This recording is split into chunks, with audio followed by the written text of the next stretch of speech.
যে পাতিলেবুটাকে আপনি এইভাবে দুটো অর্থাৎ 4 ফালা করবেন, পাতিলেবুটাকে যখন ছুরি দিয়ে 4 ফালা করছেন, পাতিলেবুর শেষের দিকের যে অংশটা সেই অংশটাকে কাটবেন না, সেই অংশটা কিন্তু জোড়া থাকবে।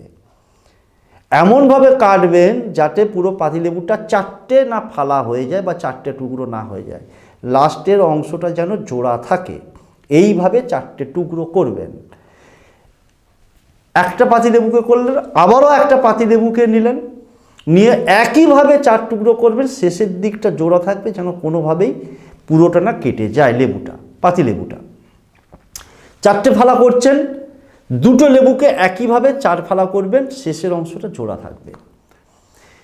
দুটো পাতিলেবুকে 4 ফালা করে নেবার পর যে কোনো একটা পাতিলেবুকে বাম হাতের তালুতে নিলেন, বাম হাতের তালুতে নিয়ে যে মুখের দিকটা যেটা 4 ফালা